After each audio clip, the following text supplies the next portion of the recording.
Hello दोस्तों, नमस्कार। स्वागत है एक बार फिर से आप सभी के अपने प्रिय चैनल पर। दोस्तों अभी की जो सबसे बड़ी खबर आ रही है, जहां पर रूस के S-400 से कम तर है चीन की एयर डिफेंस प्रणाली, भारत को जल्द मिलने की है उम्मीद। बड़ी खबर आ रही है दोस्तों, उससे आगे बताएंगे। जहां पर ब्रिक्स विदेश मंत्रियों की बैठक में जयशंकर ने कह दिया है चाइना से कंपेयर को लेकर बड़ी बात, जहां पर उन्होंने कहा कि हम काफी आगे निकल चुके हैं चाइना से। बताएंगे किस मुद्दे पर बात की है इन्होंने दोस्तों, और साथ ही और क्या क्या कहा इन्होंने, हर तरह की जानकारी देंगे आपको दोस्तों। उससे आगे बताएंगे जहां गलवान में ज्यादा मरे थे चीनी सैनिक, एक चीनी ये कहकर फंस गया है दोस्तों। बताएंगे क्या हाल हुआ उसका, साथ ही बताएंगे जहां गलवान हिंसा में मार गए अपने जवान को अब सम्मानित करेगा चीन। जी हाँ दोस्तों, आपको बताएंगे कि इतने समय बाद मारे गए उन चीनी सैनिकों को अब क्यों सम्मानित किया जाएगा दोस्तों, क्यों गर्म हो गया है चीनी जवानों को लेकर मुद्दा।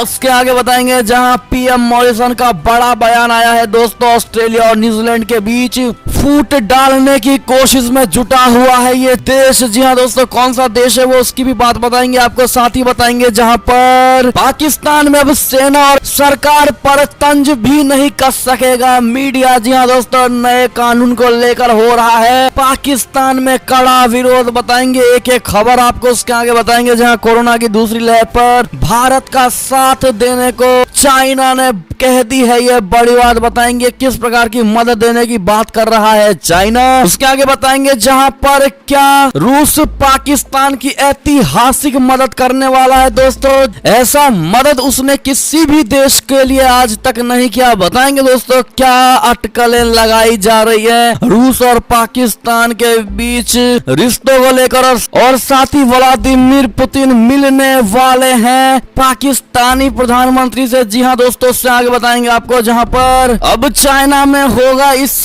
बड़ी बीमारी का विस्फोट। जी हाँ दोस्तों, अब चाइना ने एक और बड़ी बीमारी मनुष्यों में देखी गई है दोस्तों। बताएंगे कौन सी बीमारी है वो। साथ ही बाबा रामदेव और आईएमए से जुड़ी बड़ी खबर आ रही है दोस्तों, जहां पर आईएमए ने रामदेव पर डायरेक्ट निशाना साधा है दोस्तों और कह दी है ये बड़ी बात। बताएंगे क्या क्या उन्होंने। साथ ही अगर आपका भी इन बैंकों में अकाउंट है दोस्तों, तो आपके लिए बैंक खुलने और बंद होने का समय बदल गया है, तो जानने के लिए बने रहेगा वीडियो के अंत तक। और अभी खबरों में आगे बढ़ने से पहले अगर आप भी मानते हैं कि मोदी जी है तो हर चीज संभव है, साथ ही भारतीय सेना है तो हमारा देश गर्व से जी रहा है, और इस कोरोना काल में डॉक्टर ही भारत के लिए सबसे बड़ा रक्षक है, तो इस वीडियो को अभी कर दीजिए लाइक, चैनल को कर दीजिए सब्सक्राइब, बेल आइकन दबाइए, साथ ही कमेंट बॉक्स में लिख दीजिएगा जय हिंद। जी हाँ दोस्तों, तो चलते हैं पहली और सबसे बड़ी खबर की तरफ, जहां पर रूस के S-400 से कम तर है चाइना की एयर डिफेंस प्रणाली, भारत को जल्द मिलने की है उम्मीद। बता दें चीन का एयर डिफेंस सिस्टम तो रूस के S-400 से 2M दर्जे का है। S-400 और S-300 रक्षा प्रणालियों के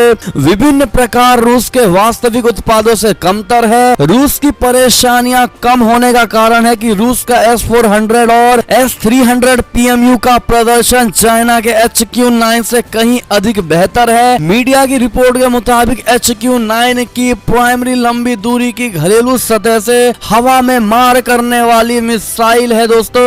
ये बहुत हद तक S-300 की नकल नजर आती है। इसमें भी बड़ी सतह वाले रडार और एक बड़ी मिसाइल का इस्तेमाल होता है। ऐसे में भारत को सतह से हवा में मार करने वाली विमान भेदी अत्याधुनिक S-400 मिसाइल प्रणाली की पहली खेप रूस से इस साल अक्टूबर से दिसंबर में मिल जाएगी। रूस के सरकारी शस्त्र निर्यातक रोसोबोरोन एक्सपोर्ट के एक शीर्ष अधिकारी ने इस बारे में बड़ी जानकारी दी है दोस्तों। ऐसे में अगर आप भी मानते हैं कि इस अत्याधुनिक S-400 के लिए रूस का दिल से धन्यवाद, तो कमेंट में thank you Russia, thank you Vladimir Putin जरूर कह दीजिएगा दोस्तों। बढ़ते हैं और खबर की तरफ, जहां ब्रिक्स विदेश मंत्रियों की बैठक में जयशंकर ने कहा कि हम काफी आगे निकले। जी हाँ दोस्तों, ब्रिक्स देशों के विदेश मंत्रियों की मंगलवार को बैठक के दौरान भारतीय विदेश मंत्री एस जयशंकर ने अध्यक्षता करते हुए कहा है कि ये गौरव की बात है कि भारत ब्रिक्स की 15वीं वर्षगांठ पर इसकी अध्यक्षता कर रहा है। उन्होंने कहा कि 2006 में न्यूयॉर्क में पहली बार हुई विदेश मंत्रियों की बैठक से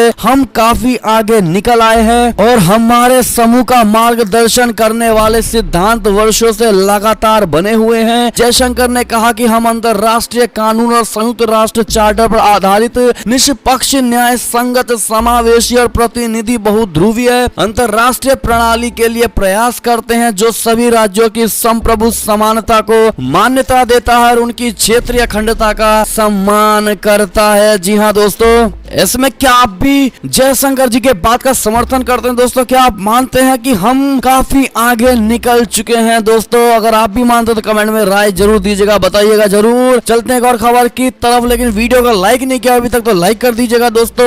बात करें चाइना की तो गलवान में ज्यादा मरे थे हमारे सैनिक, यानी चीनी सैनिक, ये कहकर फंस गया चाइना। जी हाँ दोस्तों, लद्दाख की गलवान घाटी में पिछले साल जून में भारत के साथ हुई हिंसक झड़प में जान गंवाने वाले अपने सैनिकों की संख्या को लेकर चीन सवालों के घेरे में रहा है दोस्तों। वो गलवान घाटी में मरने वाले अपने सैनिकों की संख्या कम बता रहा है। अब चीन ने एक ब्लॉगर को इसलिए जेल भेज दिया है क्योंकि उसने कहा था कि भारत चीन की भिड़ंत में जितने चीनी सैनिकों के मरने का आधिकारिक दावा किया जा रहा है वो संख्या दरअसल और अधिक है। जी हाँ दोस्तों, AFP की रिपोर्ट के मुताबिक चीन के लोकप्रिय ब्लॉगर क्यू जिमिंग को शहीदों का अपमान करने के आरोप में जेल भेज दिया गया है। चीन के पूर्वी शहर नानजिंग में एक अदालत ने मंगलवार को क्यू जिमिंग को 8 महीने की जेल की सजा सुनाई है। ट्विटर की तर्ज पर काम करने वाले चीन के सोशल मीडिया प्लेटफॉर्म वीवो पर क्यू जिमिंग के 25 लाख से भी ज्यादा फॉलोअर्स, यानी 2.5 मिलियन से भी ज्यादा फॉलोअर्स हैं। क्यू जिमिंग शहीदों और नायकों की मानहानि पर रोक लगाने संबंधी चाइना के एक नए कानूनी प्रावधान के तहत जेल जाने वाले पहले व्यक्ति हैं। जी हाँ दोस्तों, आप ये ट्वीट देख पा रहे होंगे। और ऐसे में अगर आप भी मानते हैं कि सच में चाइना में जितना ब्लॉगर बता रहा उतने ही सैनिक मरे हैं दोस्तों, क्योंकि अगर कोई ब्लॉगर है और इतने ज्यादा उनके फॉलोअर तो वो कोई झूठ नहीं बोल सकता। ऐसे में अगर आप भी मानते हैं कि चाइना में सच बोलने वालों के खिलाफ ही बड़ा एक्शन होता है, उनको सजा दी जाती है सच बोलने की, तो आप भी कमेंट सेक्शन में सच बोलना चाइना में गुनाह है ये बात जरूर लिखेगा दोस्तों, ताकि आपकी बात हर चाइनीज समझ पाए। चलते और खबर की तरफ, जहां गलवान हिंसा में मारे गए अपने जवान को सम्मानित करेगा चाइना, दे दी ही थी नायक की मानद उपाधि। बता दे, चीन के कम्युनिस्ट पार्टी के 100वें स्थापना दिवस के मौके पर पार्टी के सदस्यों को चाइना सम्मानित कर रहा है। सम्मान पाने वालों की लिस्ट में उस चीनी सैनिक का भी नाम शामिल है जो जून 2020 में गलवान में भारतीय सेना के हाथों मारे गए थे। चीन के अखबार ग्लोबल टाइम्स ने ये जानकारी दी है दोस्तों। ग्लोबल टाइम्स के मुताबिक चीन की कम्युनिस्ट पार्टी यानी CPC की केंद्रीय समिति पहली बार 1 जुलाई को उन पार्टी सदस्यों को पदक जारी करेगी जिन्होंने उत्कृष्ट योगदान दिया है। पुरस्कार के लिए कुल 29 उम्मीदवारों को नामांकित किया गया है। सूची पर अंतिम निर्णय लेने से पहले उसे 4 जून तक प्रकाशित किया जाएगा और फिर जनता की राय मांगी जाएगी। जी हाँ दोस्तों, ऐसे में अगर आप भी मानते हैं कि समय से जब उन मरे हुए या भारतीय सैनिकों के हाथ शहीद हुए उन चीनी सैनिकों को श्रद्धांजलि नहीं दी गई दोस्तों, लेकिन बाद में श्रद्धांजलि देकर क्या फायदा? अगर आप भी ये बात मानते हैं तो कमेंट में श्रद्धांजलि के नाम पर अपमान ही कर रहा है चाइना, ये बात जरूर बताइएगा दोस्तों। अगर खबर की बात करें तो PM मॉरिसन का बड़ा बयान, ऑस्ट्रेलिया न्यूजीलैंड के बीच फूट डालने की कोशिश में जुट गया है चाइना। बता दे, चीन अपनी आक्रामक नीतियों के चलते दुनिया के लिए मुसीबत बना हुआ है। अपने खेमे में देशों की संख्या बढ़ाने के लिए हर तरह की कोशिश करने में जुटा चाइना ऑस्ट्रेलिया और न्यूजीलैंड के बीच दरार डालने की कोशिश कर रहा है। ये बात कहते हुए ऑस्ट्रेलिया के प्रधानमंत्री स्कॉट मॉरिसन ने कहा है कि चीन की इन नापाक कोशिशों के बीच उन्होंने साफ कर दिया है कि चीन में मानवाधिकार उल्लंघन के मुद्दे पर दोनों देश एकजुट हैं। दोनों देशों के बीच हुई सालाना बातचीत में सबसे बड़ा मुद्दा रहा है। पत्रकार वार्ता के दौरान ऑस्ट्रेलिया के प्रधानमंत्री ने कहा है कि इसमें कोई शक नहीं है कि चाइना उनके बीच मतभेद पैदा करने की कोशिश में लगा हुआ है। उन्होंने कहा है कि चीन अपनी इस मंशा में कभी कामयाब नहीं हो पाएगा। जी हाँ दोस्तों, दोनों ही देश कोविड महामारी की उत्पत्ति की जांच के लिए चाइना पर दबाव बढ़ाने का समर्थन किया है। जी हाँ दोस्तों, उन्होंने कहा कि दोनों ही इसके लिए WHO पर दबाव डालते रहेंगे। अपने बयान में मॉरिसन ने यह भी साफ कर दिया है दोस्तों कि इस जांच का राजनीति से कोई लेना देना नहीं है। भविष्य की सुरक्षा के लिए यह जरूरी है कि इसकी जड़ में पहुंचा जाए और इसका पूरा पता लगाया जाए। जी हाँ दोस्तों, आपको यहाँ पर यह भी बता दें कि न्यूजीलैंड और ऑस्ट्रेलिया के राष्ट्राध्यक्षों की मुलाकात करीब 15 महीने के अंतराल पर हुई है। दोनों ही देशों के लिए चाइना एक बड़ा व्यापारिक साझेदार भी है। जी हाँ दोस्तों, ऐसे में बड़ी खबर है ये। ऐसे में कितने भाई बहन ऑस्ट्रेलिया के पीएम की इस बात का दिल से समर्थन करते हैं दोस्तों कि चाइना कहां से उत्पन्न हुआ, उसकी जड़ में जाना बेहद जरूरी है। तो आप भी कमेंट में ये बात जरूर लिख दीजिएगा दोस्तों की जांच तो होनी ही चाहिए। एक और खबर की बात करें, लेकिन उससे पहले चैनल को सब्सक्राइब नहीं किया तो सब्सक्राइब जरूर कर दीजिएगा दोस्तों। एक और खबर की ओर चले तो पाकिस्तान में अब सेना और गवर्नमेंट पर यानी सरकार पर तंज भी नहीं कस सकेगा मीडिया, और इस नए कानून का हो रहा है पाकिस्तान में कड़ा विरोध। बता दे पाकिस्तान की इमरान खान सरकार ने मीडिया को लेकर नए नियमों का ड्राफ्ट तैयार किया है, जिसका पूरे देश में जमकर विरोध हो रहा है दोस्तों। इस ड्राफ्ट के तहत अब पाकिस्तान में मीडिया सेना और सरकार के खिलाफ नहीं बोल सकेगा। इतना ही नहीं दोस्तों, इसमें यहाँ तक कह दिया गया है कि कोई भी मीडिया सेना संसद सरकार और उसके मुखिया पर तंज नहीं कस सकेगी। जी हाँ दोस्तों, एएनआई की रिपोर्ट के मुताबिक देश के विपक्षी दलों पाकिस्तान पीपुल्स पार्टी और पाकिस्तान मुस्लिम लीग नवाज ने नए कानून को मीडिया मार्शल लॉ करार दिया है, इसे खारिज कर दिया गया है दोस्तों। पार्टियों ने कहा है कि ये अभिव्यक्ति की आजादी पर रोक लगाने वाले नियम हैं। इमरान खान सरकार द्वारा प्रस्तावित Pakistani media development authority ordinance 2021 को लेकर पीएमएलएन की प्रवक्ता मरियम औरंगजेब ने कहा है कि ये मीडिया पर नियंत्रण करने की कोशिश है। इसके जरिए सरकार मीडिया संस्थानों को अपना मुखपत्र बना लेना चाहती है। जी हाँ दोस्तों, अगर आप ये मानते हैं कि मीडिया लोकतंत्र की सबसे बड़ी यानी एक तरह की राइट हैंड है दोस्तों, तो आप भी कमेंट सेक्शन में मीडिया स्वतंत्र ही रहना चाहिए ये बात जरूर लिखिएगा दोस्तों, चाहे वो पाकिस्तान देश हो या कोई भी देश हो, ये बात लिखना मत भूलिएगा। एक और खबर की बात करें तो कोरोना की दूसरी लहर पर भारत का साथ दूंगा, ऐसा बोला चाइना, और कहा मुहैया करवाएंगे सभी तरह की मदद। जी हाँ दोस्तों, कोरोना वायरस की दूसरी लहर पर भारत का साथ देते हुए चीन ने मंगलवार को कहा है कि वो किसी भी तरह की मदद मुहैया करवाएगा। ब्रिक्स देशों के विदेश मंत्रियों के साथ हुई बातचीत के दौरान चीनी विदेश मंत्री वांग यी ने कहा कि महामारी की एक नई लहर के बीच में एक बार फिर से भारत के प्रति अपनी सहानुभूति व्यक्त करता हूं। इस कठिन समय में चाइना समेत सभी ब्रिक्स देश भारत के साथ खड़े हुए हैं। जब तक भारत को इसकी आवश्यकता होगी, चीन सहित सभी ब्रिक्स भागीदार आगे समर्थन प्रदान करेंगे। जी हाँ दोस्तों,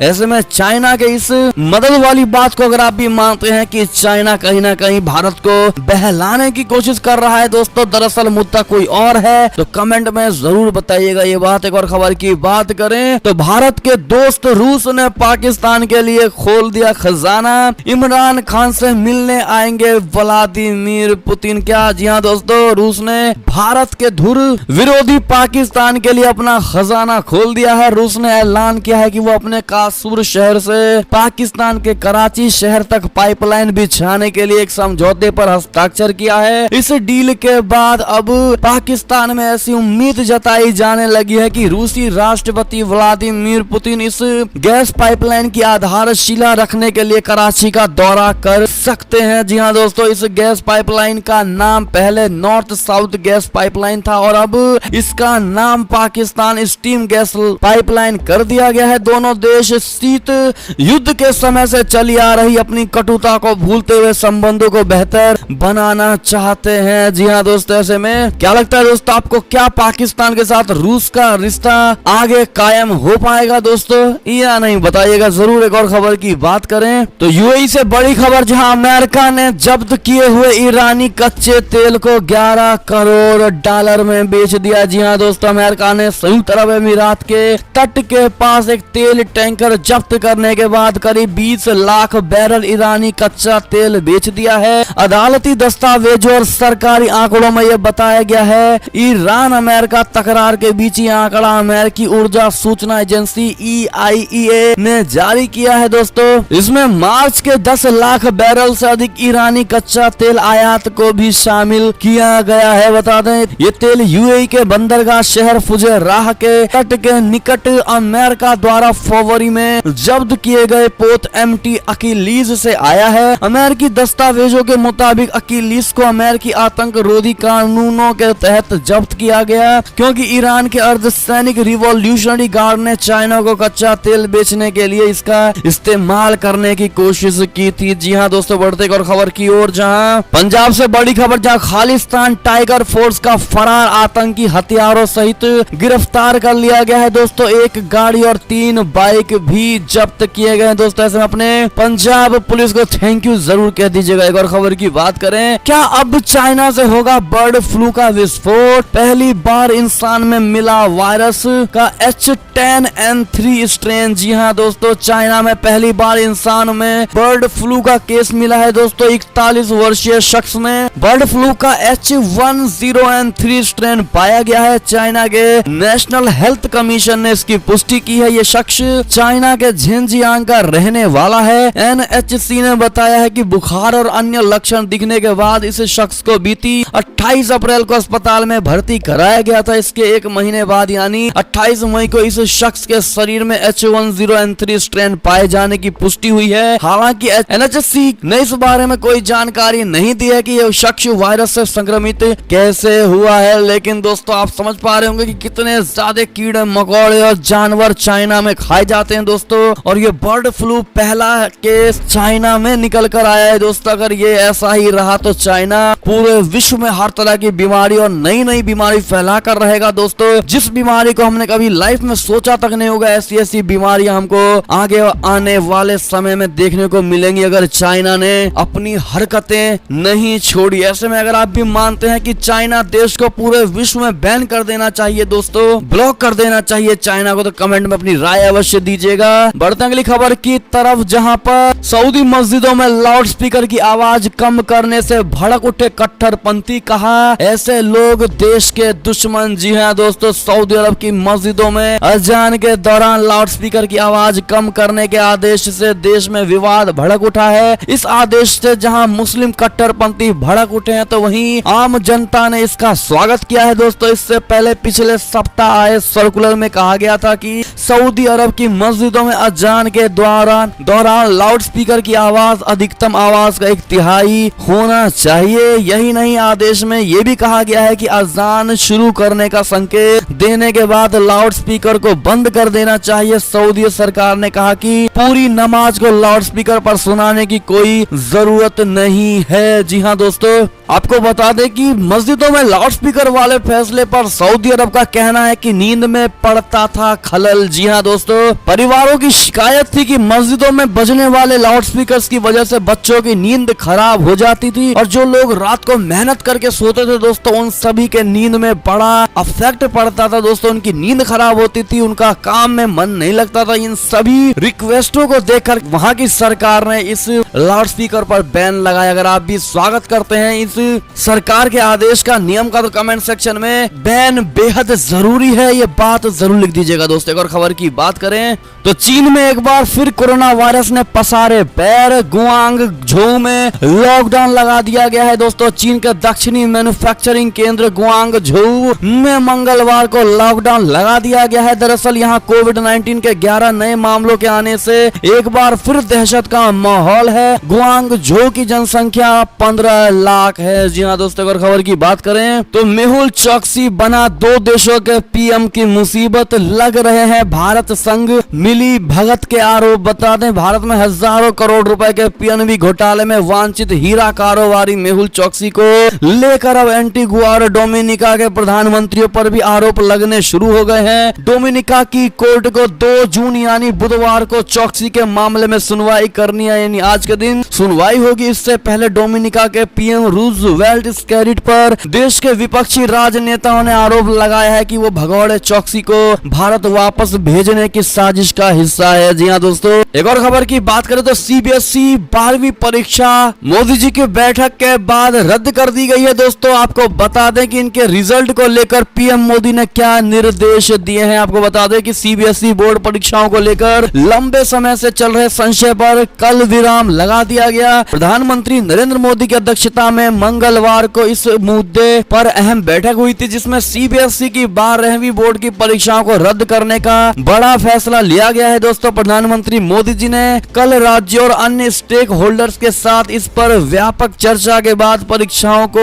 रद्द करने का फैसला ले लिया। बैठक में प्रधानमंत्री नरेंद्र मोदी जी ने कहा कि बच्चों की सुरक्षा और सेहत सर्वोपरि है, ऐसे माहौल में बच्चों को तनाव देना उचित नहीं है। उन्होंने ये भी कहा है कि बच्चों की जान खतरे में नहीं डाल सकते हैं। बैठक में प्रधानमंत्री ने सीबीएसई अफसरों से कहा है कि सीबीएसई 12वीं कक्षा के छात्रों के रिजल्ट को वेल डिफाइंड मानदंडों यानी पैरामीटर्स के अनुसार समयबद्ध तरीके से तैयार किया जाए। प्रधानमंत्री ने कहा कि सीबीएसई की 12वीं की परीक्षा पर फैसला छात्रों के हित में लिया गया है। उन्होंने कहा है कि कोविड-19 ने एकेडमिक कैलेंडर को प्रभावित किया है और बोर्ड परीक्षाओं का मुद्दा छात्रों, अभिभावकों और शिक्षकों में अत्यधिक चिंता पैदा कर रहा है, जिसे समाप्त किया जाना चाहिए। क्या मोदी जी की तरफ से ये कैंसिल बोर्ड का एग्जाम का फैसला सही है? दोस्तों, कितने भाई बहन समर्थन करते हैं मोदी जी के इस फैसले को लेकर कमेंट में जरूर बताइएगा दोस्तों, और लाइक करना बिल्कुल मत भूलिएगा इस वीडियो को। एक और खबर की बात करें तो वैक्सीनेशन कोरोना इलाज पर सवाल खड़े करने वाले देशद्रोही, ऐसा आईएमए का रामदेव पर बड़ा निशाना। जी हाँ दोस्तों,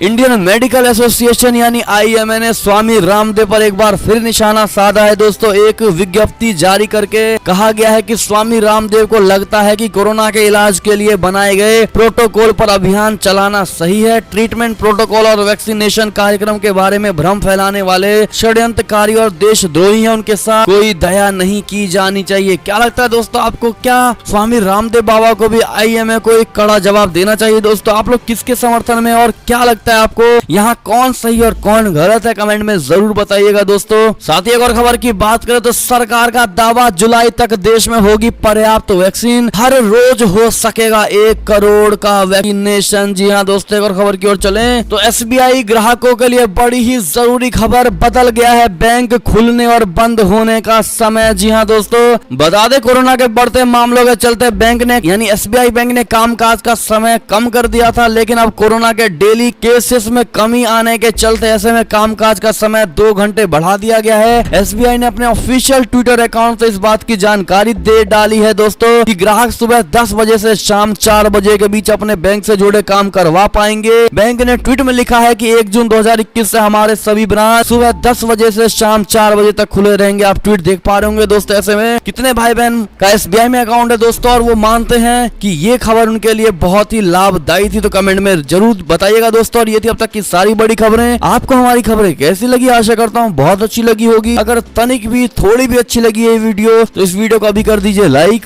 चैनल को कर दीजिए सब्सक्राइब, बेल आइकन दबाइए, साथ ही कमेंट बॉक्स में लिख दीजिएगा जय हिंद जय भारत। तो मिलते हैं आपसे अगली बड़ी खबर में, तब तक के लिए अपना ख्याल रखिएगा। धन्यवाद।